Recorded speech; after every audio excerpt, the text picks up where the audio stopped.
Well, hi, good morning. Thank you so much for coming and keeping me company here in my shop while I work on this radio. This is day 2 on this one. Yesterday I checked it out pretty thoroughly, looked it all over, and then I tried to operate it, and no, it doesn't work. It's full of its original parts and not working really at all. So discovered the rectifier tube is lighting up. At first I thought it was dead, but it lights up, and you can hear a little bit of sound come out of the speakers when you rattle the volume control, but no program material, no reception. Touching the antenna with an actual antenna lead, no effect coming out of the speaker at all. So silence through the radio. So obviously the next step is to test the vacuum tubes in this radio. And we're going to start with that one, the big rectifier tube. This should be a 5Y3, 5Y4. Uh-oh. Well, we got to stop right there. I have to remind myself now the difference between a 5Y3 and a 5Y4. I was sure it was a 5Y3, but I'm not so sure now. I'm going to take a peek at the schematic. Okay, turns out I was totally wrong. A 5Y4 is the correct tube, and I'm pretty sure you cannot be swapping 5Y3 and a 5Y4. I'm pretty sure of that. Okay, so we're going to test these tubes here on my Weston tube tester. Now, I cannot see the dial with this camera because of lighting issues, but I can switch to this camera. We can see the dial quite clearly when the time comes. Now I've already got this set up for a 5Y4 5-volt filament. And the numbers are 0030P, 0030P, and 0760, 0760. Let me just I have a microphone I'd like to turn on. Just bear with me. Just test this microphone a little bit. Very good. Okay. The 5Y4. Here we go. So this is the rectifier tube in the set, and its job is to, create is a word, create DC voltage out of AC voltage. I guess that's an okay way to say it. Okay, and I'm just going to give you the close-up on the meter. So here we go. Now there's an F note in notes. That means this is, I'm going to do the leak test first. The meter should not move. It might pop up a little bit like that, and that's immaterial. Shouldn't go upscale until I get all the way to this one. There we go. That's normal. All is normal. So there's no shorts in the tube. We're ready to do the test. Got my finger on the rectifier button. You have to get up past this rectifier. See where it says rectifier is okay? Rectifier is okay. Now that's only one of 2 tests. You have to throw this P1, P2 switch and repeat the test. It was higher if anything. So this tube is just fine. Just fine. Perfect. Okay, next tube. Okay, just in case you've never seen the excitement of a tube being tested here. We have the 6F6, so the heater voltage 6.3 volts, signal level is 2, the bias is 46 high, 46 high. The numbers are 27345, 27345. 0610, 0610. Sensitivity setting is 34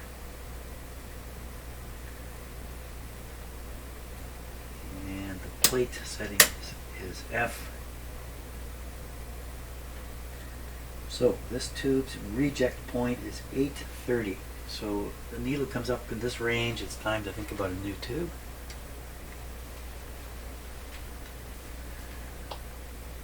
Just think about it. Okay, put the tube in. This is the output tube. This is the tube that drives the speaker. It's a hard working tube. And these tend to be sort of a short life is designed into them. Kind of think of it that way. To make this tube as lifelong as other signal tubes in the radio, you'd have to really overbuild this. It'd be much more expensive. So there's a certain economy to wearing these out and replacing them, I guess, maybe once in the life of the radio or something like that. Okay, I've given enough time for the tube to warm up. Next thing is to look for shorts in the tube, so you watch the pointer. No shorts are indicated. Okay, my next test is the mutual conductance test, or transconductance test. Has a number of different names. I'm just checking here. Yeah, 830. 830. 830 is not the transconductance of the tube. The transconductance of the tube is actually double that, and it says so right on the chart here. It says times 2. So if you get an 830, the transconductance is actually 16 micromoles, but we don't need to worry about that. They designed this tube tester so you just read the scale direct, and it gives you the direct numbers to read. So we're not actually working with the transconductance value. Okay, so we just have to push the switch, see if it beats that. I know what I'm waiting to do. I'm waiting to do that. There we go. So the magic is there. Oh, it's a great tube. Great tube. Great output tube. Lots of mileage left. Probably what wears out on a tube like this is the cathode material. Ooh, that's a hot one. Yeah, that's another reason why it's a taller tube. It needs to be pretty hot to deliver the power through it that it needs to deliver. Okay, so we're going to go now from basically the tail end of the radio to the front end of the radio. I'm going to pull out the front end tube here. Well, it has some numbers on it. 1950, new 1900. So I think what the fellow's saying is in like new condition, this tube would test on his tube tester at 1900, and he got it at 1950. Doesn't sound like a lot better. 6SK7, very, very common tube. Okay, we'll get the tube tester set up for that. Okay, I think we're all set up for a 6SK7. 6SK7, we'll double check. 6.3 filament, 2 signal level, 10 low on the bias. The numbers are 17251, 17251, 4630, 4630, 44, and the plate is set to C. We're ready to go. So drop this tube in. Now my expectation is we're going to find a completely dead tube along the way here. That's my guess. That's what's going to happen. Could be this one. Okay.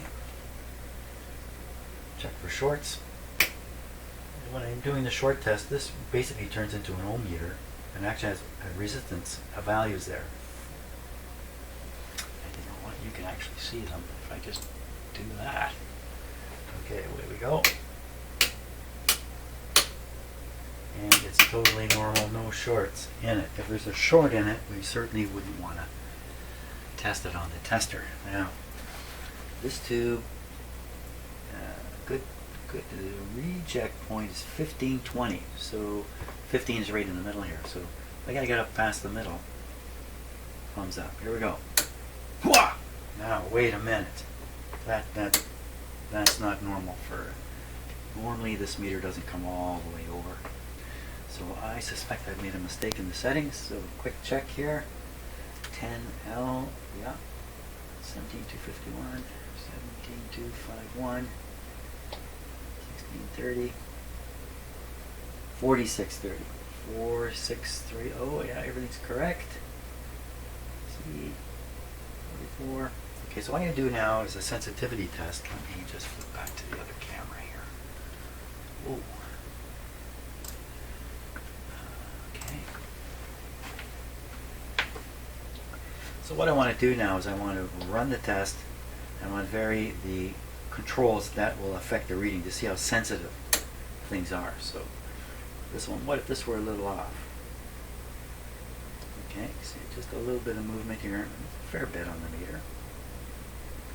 44 is where it's supposed to be though, isn't it? 44, right. And the other one is the bias control. My arm in front here. Just a little bit of variation on it. Not doing much of anything. So, you know, it's an old tube tester. Just because I set this to 44 doesn't mean it's exactly the right value and all that kind of stuff, of course. So, anytime I get a wild reading, like a low reading or a very high reading, I get suspicious that the problem is inside my tester. I think we can conclude that this tube's really good. And where my tube tester says throw it away at 1500 and the thing comes back at 3000, it's double. This guy's notes. 1950, new 1900. The actual transconductance for this tube, actually this is direct reading, so the transconductance in this tube is 3000. Let's check this in the book. What does the book say? Now, there is no fixed transconductance for a tube. It depends upon how you operate it, the plate voltage and stuff like that. Wow, right there, 6SK7. So what we want to find out is what the transconductance is that they quote in here. Not maximum, typical.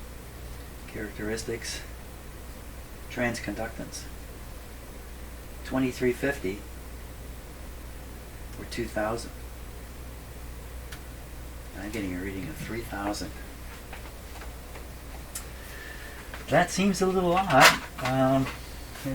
Mostly when tubes fail, they don't read high, they read low. And if this tube has, the grids have somehow shifted in it, I don't know, I'm just taking a wild guess here. And the result is the transconductance is even higher. Isn't that a thumbs up thing?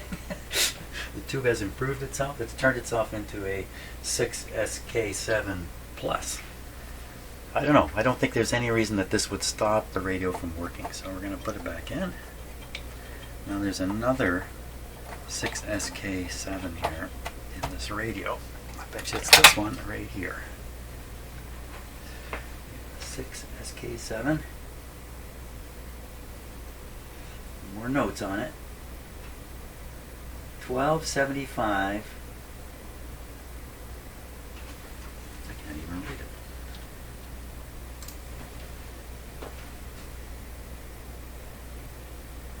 This isn't helping at all.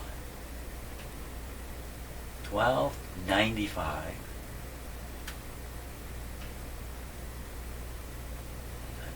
It's not coming through on the camera very good either. So my own eyes. Minimum 1200. So whatever tube tester this guy is using, 1200 would be the throwaway point, reject point, and 1275 is what he got. In you go.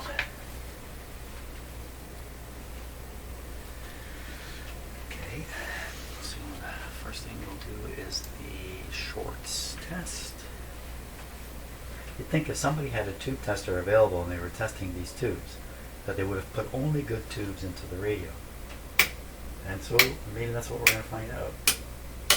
Okay, no shorts. This tube again, right in the middle. Reject.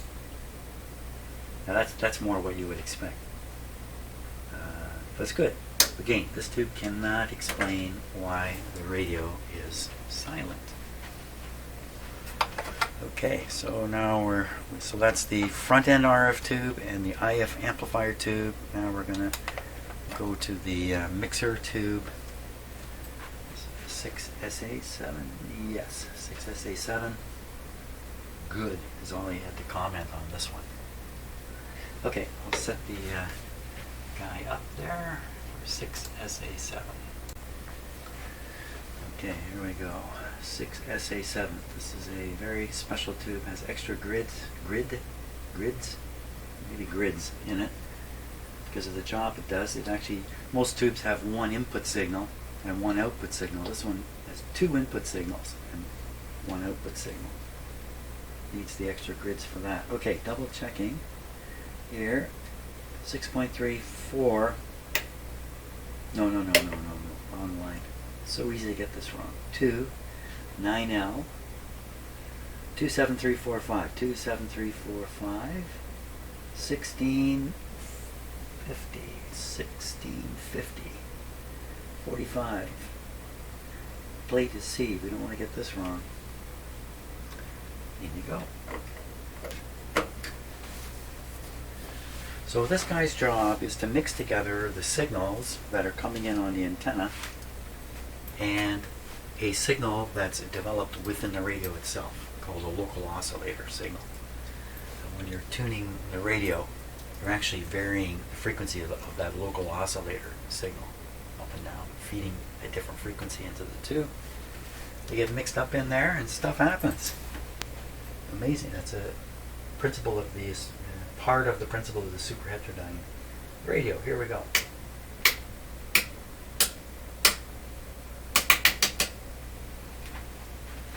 Everything is fine. 6SA, this should come up to 1100. So 1100 is just above the 1000 there. Will it make it? This one could silence the radio.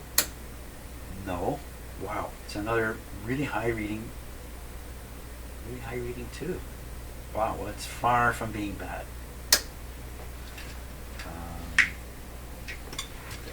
So this can't be the problem. This tube's responsibility also is to play the amplification role in an oscillator, the local oscillator.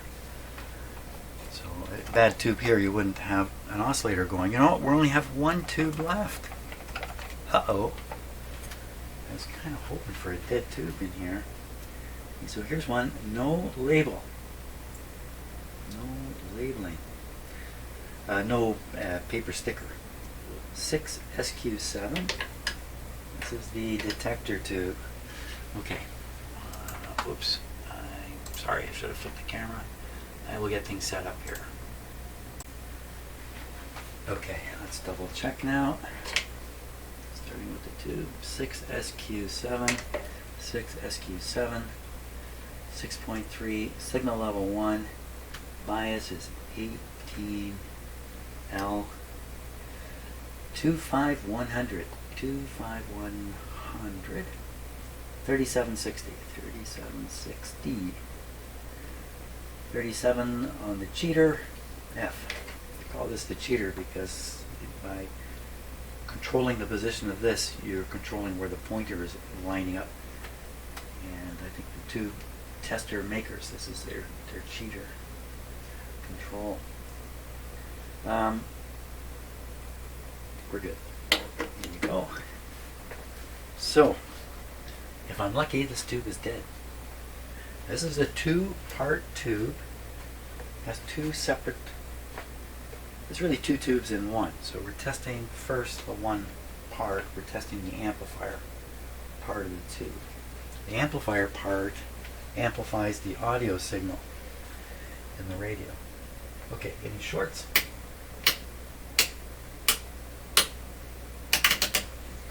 No. This test should come out to 760. So we should get, this is the throw it away if it can't get past my finger. Can you see that pointer? Very hard to see on that camera, isn't it? Yeah, I always have a hard time lighting these things. Way over from the 700. Another super duper tube. Wow, that's unfortunate. I have no explanation for why the radio didn't work.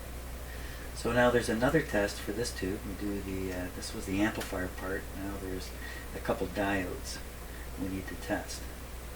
So I'm going to pull the tube out while I change these switches.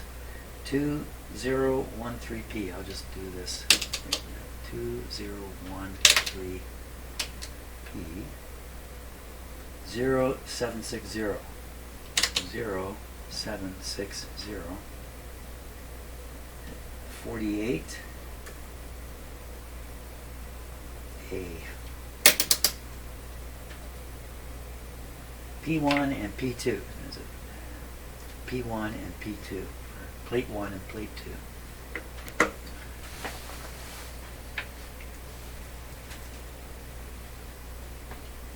Now we're testing diodes this time. Oh my gosh, I've left the wrong camera up there again, didn't I? Well, it is what it is. So we're going to be testing diodes here. So up here was rectifiers okay. Here's where diodes okay exists. We just have to get up into this area where my finger is. And we're good to go. Okay, we'll do the short test. All good. Keep pushing the rectifier and diode switch. She's a winner there. And the other also good. So there you go. This radio is loaded with good tubes. There's nothing wrong here. Okay, well, we didn't find the why this radio's not working. The next most likely thing that we could kind of troubleshoot on is the B plus and whether the high voltage is being distributed to each of these tubes so they can work. That's probably the next sensible step along the way. I'm really quite reticent to start changing parts until I have a good feel for what is wrong in this radio. This guy is sending a huge message that the coil inside here may be damaged in some way. Something funny or untoward may have happened to here. And of course the signal then would progress to here and that would be the end of it. So let's do the B plus thing next. I think that's an easy and can be a revealing test. Okay, so the radio's not on yet. It's not even plugged in yet. I need to practice a little bit. So what I plan to do is just hunt for any high voltage on all the tubes that are in here, the signal tubes and the output tube. And also I'll start with looking for high voltage on the filter capacitor. This guy here. He's way down, buried under here, where things are a little dark.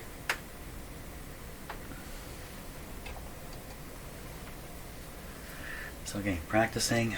I want to touch this terminal, and you should see 300 volts somewhere in that range. Another terminal here, and looks like there's even another terminal back here. That's 3 terminals. I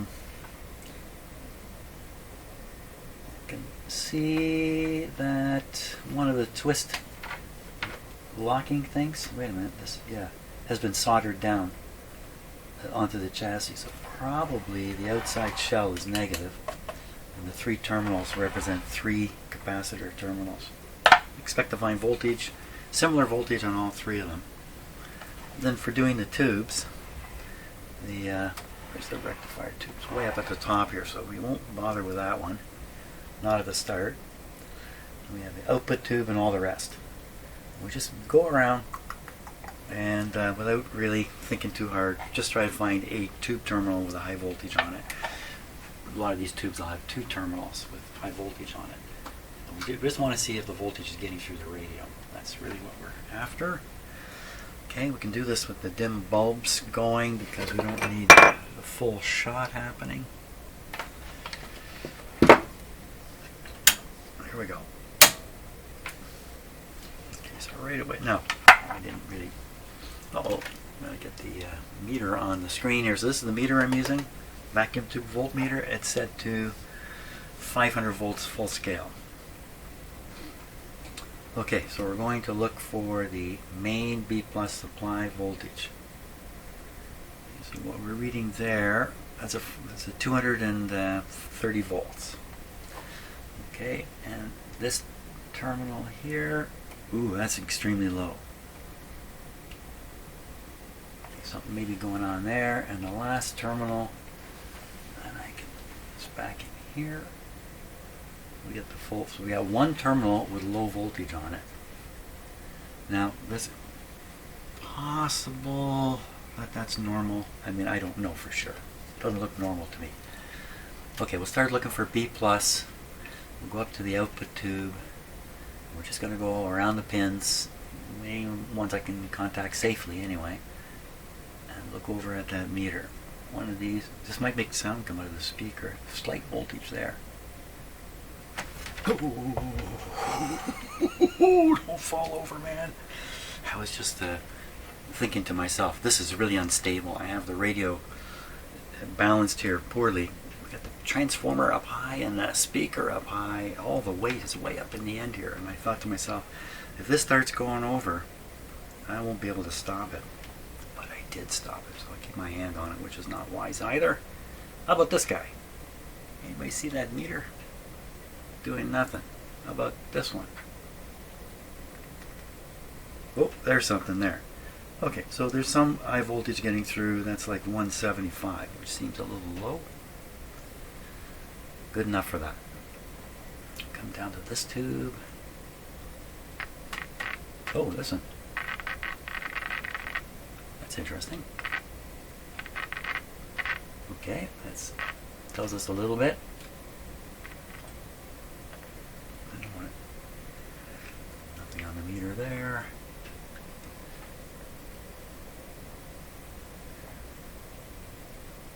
Now I should really have my voltmeter positioned back here for me, because I have to turn my head to see it, and that's not good. Turn your head away, and the next thing you know, you know. Okay, we're getting nothing here. Let me be a little more careful. Around one by one.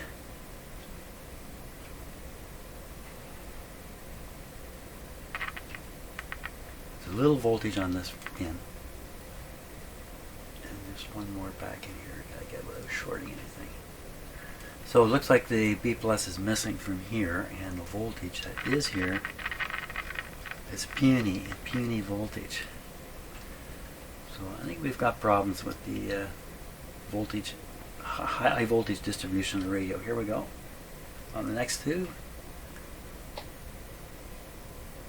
Okay, you got that low voltage there. It's just, you know, how do you explain a low voltage like that? Should be kind of nothing or everything. So we have probably a depressed B plus coming out to a number of the tubes. And why is it depressed? We can guess a shorted capacitor now, or open capacitor, open resistor, shorted capacitor. This is the IF can. The IF can has B plus going through it. It's one of the two IF cans. Where can we find it? There's a big capacitor right there. There it is. Okay, so look up to the other IF can, and it should be very similar. We should see high voltage. What's all those wires around there? Yikes, maybe this? No. Maybe here. This thing's sticking right out. Oh my god, that's got that low voltage on it. This weird connection. Is this the problem? Guy put nice tubes in and then made a mistake. This is probably nothing here. Looks like there's no high voltage on the second. No proper high voltage. Of course, we are running this thing only with 80 volts. Wow, that's pretty low. That's why we only got 250 instead of like 300 or 350. So won't worry about the absolute values here. Just, is there anything getting through?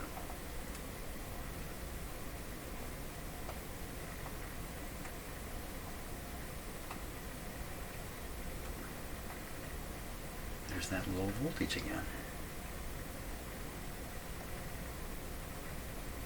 There's a high voltage. So this tube probably has a screen and a grid, and a screen and a plate. And I could guess. You guessed. No, we shouldn't guess. This could be the plate. So clearly there's trouble with high voltage. The last tube is in here. Is it even worth doing?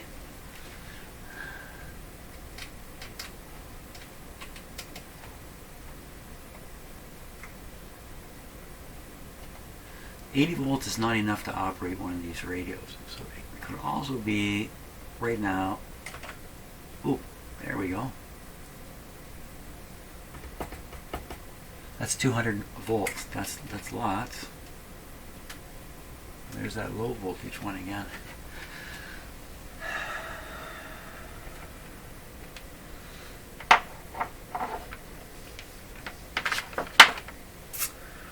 Okay, I think what I'm going to do is I'm going to call it right here for today. I have some other things I need to work on, of course, and I want to think about this a little bit, what the next step should be. I mean, obviously, the next step should be probably study the schematic and then make out a plan to track the high voltage and try to sort out why it's low on one terminal of the filter capacitor, which maybe is normal. Filter capacitor has 3 parts. It could be only 2 of them are being used for high voltage, and the last one is going to be the bypass capacitor on the output tube. It would have a low voltage, but that could be exactly what I saw there. Yeah, I need to plan this out before just going at it any further. So thanks a lot for watching, and I will be at this again tomorrow. See ya.